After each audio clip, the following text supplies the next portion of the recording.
ഭംഗിയായി കൊണ്ടുപോകുക. അടുക്കള പണി എന്ന് പറയുന്നത് ഭാര്യയുടെ മാത്രം ഉത്തരവാദിത്തമാണെന്നുള്ള ചില ഭർത്താക്കന്മാരുണ്ട്. അടുക്കളയിലേക്ക് കാല് വെക്കൂല. എന്തൊരു മനുഷ്യരാണോ, അടുക്കളയിലേക്ക് കാലെടുത്ത് വെക്കൂല. അങ്ങനെയുള്ള ആളുകളാകാനും പാടില്ലല്ലോ, അല്ലേ? അത് ഭാര്യയുടെ പെണ്ണിൻ്റെ മാത്രം സ്ഥലമൊന്നുമില്ല അടുക്കള. മുഹമ്മദ് മുസ്തഫ സല്ലല്ലാഹു അലൈഹി വസല്ലം തങ്ങൾ അങ്ങോട്ട് കടന്നു തന്നിട്ടില്ലേ? ആവർത്തന വിരസത ഭയന്നുകൊണ്ട് ഞാൻ ആ വിഷയത്തിലേക്ക് കടക്കുന്നില്ല, ഒരുപാട് നമ്മൾ പറഞ്ഞതാണ്. അപ്പോൾ ഭർത്താവിന് വേണ്ടി ഫുഡ് ഉണ്ടാക്കുന്നു, കുട്ടികളെ ഭക്ഷണം ഉണ്ടാക്കുന്നു, കുട്ടികളെ ഒരുക്കുന്നു, സ്കൂളിൽ വിടുന്നു, ഇതൊക്കെ അവൾ ചെയ്യേണ്ടതുണ്ട്, നല്ല കാര്യം തന്നെ. പക്ഷേ എന്താ വിഷയം എന്നറിയോ?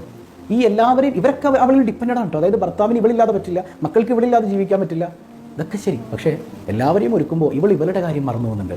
ഇവൾ ഭക്ഷണം കഴിക്കാൻ മറന്നു പോകുന്നു, ഇവൾ ശരിക്കും ഉറങ്ങാൻ മറന്നു പോകുന്നു, ഇവളൊന്ന് വ്യായാമം ചെയ്യാൻ മറന്നു പോകുന്നു, ഇവളുടെ ശരീരത്തിൻ്റെ കാര്യം ശ്രദ്ധിക്കാൻ ഇവൾ പാടെ മറന്നു പോകുന്നു. ഇത് വേറെങ്കിലും നോക്കുന്നുണ്ടാ? ഭർത്താവ് പറയുന്നുണ്ട്, എടി നിന്റെ ശരീരം നോക്കണം കേട്ടോ, നീ ഭക്ഷണം കഴിക്കണം കേട്ടോ എന്ന് പറയുന്ന ഭർത്താക്കന്മാർ വിരളാണെന്നാണ് പല ആളുകളും പറയണത്. അങ്ങനെ ആവാൻ പാടില്ല.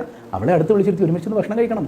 അപ്പോൾ ഞാൻ ആ വിഷയത്തിലേക്ക് കടക്കുന്നില്ല. ഞാൻ പറയട്ടെ, എങ്ങനെ സ്വന്തം കാര്യം നോക്കാതെ മറ്റുള്ളവരുടെ കാര്യം മാത്രം നോക്കി സ്വയം ഉരുകിത്തീരുന്ന ഭാര്യമാരായി മാറുമ്പോൾ എന്ത് പറ്റുമെന്നറിയോ?